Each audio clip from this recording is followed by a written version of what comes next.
ब्लाऊजच्या खाकेत फुगा येतो का?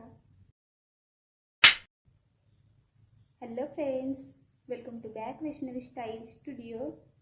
आजच्या व्हिडिओमध्ये आपण बघणार आहोत ब्लाऊजच्या खाकेत फुगा येतो हा प्रॉब्लेम सगळ्याच नवीन शिकणाऱ्या महिलांना येतो. तर याचं आपण सोल्युशन आज बघणार आहोत. तुम्हाला मी साधे 3 टिप्स सांगणार आहे, त्याच्यामुळे तुमचा हा प्रॉब्लेम सॉल्व्ह होईल. तर व्हिडिओ शेवटपर्यंत नक्की बघा. चॅनलवर नवीन असाल तर सबस्क्राईब करा, बेल आयकॉनवर क्लिक करा, येणाऱ्या नवीन व्हिडिओची नोटिफिकेशन तुम्हाला मिळेल. साधी बाही मी अस्तरवरती कटिंग करून घेतलेली आहे.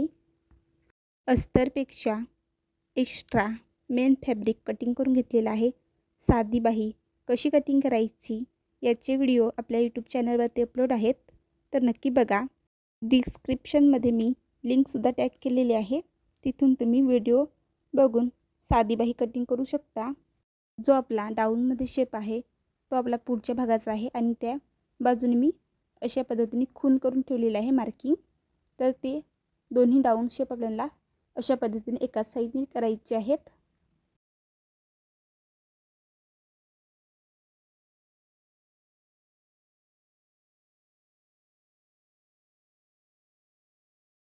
अर्धा इंच शिलाई मार्जिन घेऊन दाखवल्या पद्धतीने शिलाई मारून घ्यायची आहे.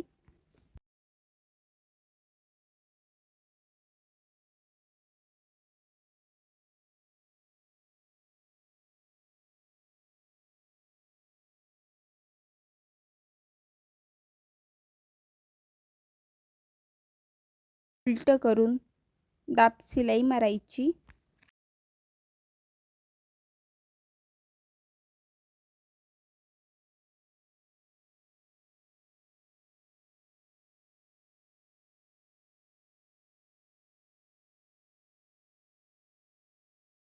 दाब शिलाई मारून झाल्यानंतर साईडला अस्तरला शिलाई मारायची आहे.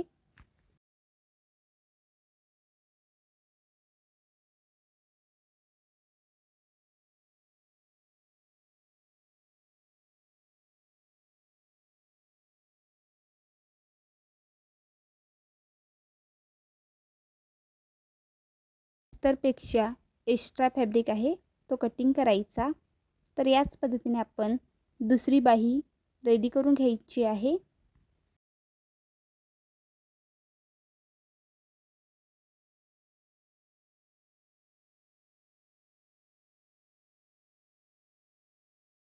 बघू शकता, इथे मी दोन्ही बाही रेडी केलेल्या आहेत.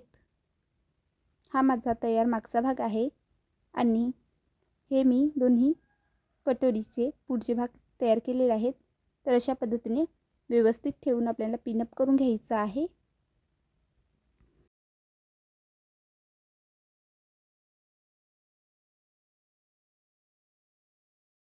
अशा पद्धतीने आपण समोरून मागचा भाग ठेवायचा आहे आणि अर्धा इंचाची शिलाई मार्जिन घेऊन शोल्डर जोडून घ्यायची आहे.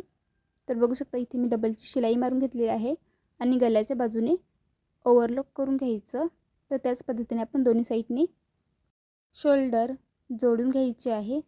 नंतर अशा पद्धतीने आपण मागच्या भागाचा सेंटर आणि पुढच्या भागाचा सेंटर अशा पद्धतीने ठेवायचा आणि साईडला हा एक्स्ट्रा भाग आहे तो तसाच ठेवायचा आहे.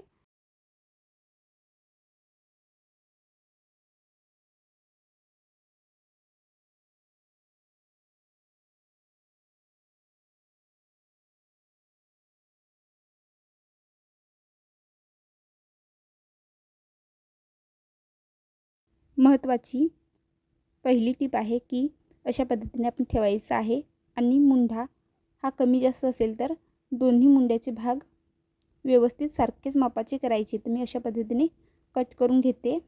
जो जास्त भाग आहे तो साईडला जास्त असलं तरी चालेल, पण मुंढ्यामध्ये आपल्याला सारखंच पाहिजे. नंतर दुसऱ्या बाजूने सुद्धा आपण कमी जास्त असेल तर ते कटिंग करून घ्यायचं आहे अशा पद्धतीने.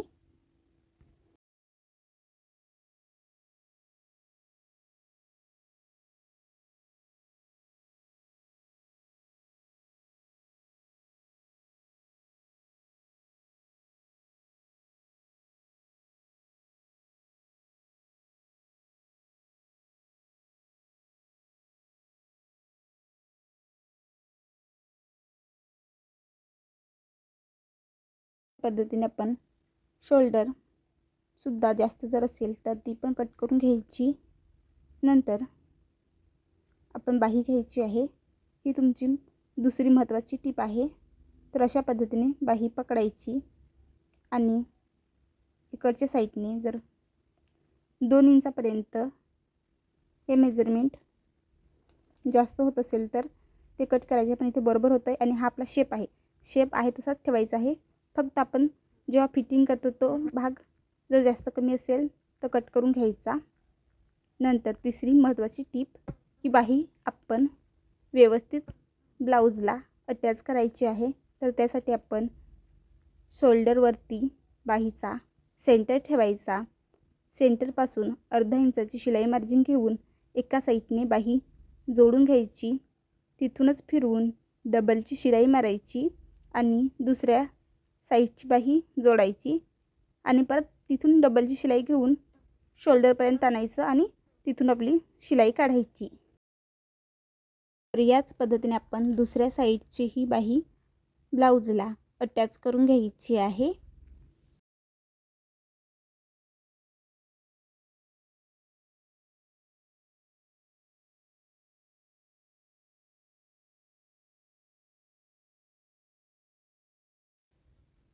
नंतर आपण अशा पद्धतीने साईडने शिलाई मारून घ्यायची आहे.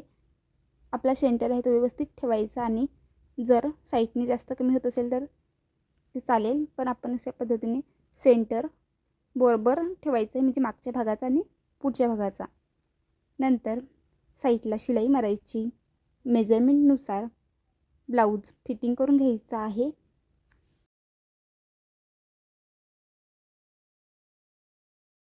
इथे मी ब्लाऊज फिटिंग करून रेडी केलेला आहे. तर बघू शकता इथे सरळ रेषेमध्ये फिटिंग आलेले आहे आणि खाकेमध्ये फुगा वगैरे काही आलेला नाही आणि इथे चारही लाईन जॉईंट झालेल्या आहेत, कमी जास्त वाटत नाही.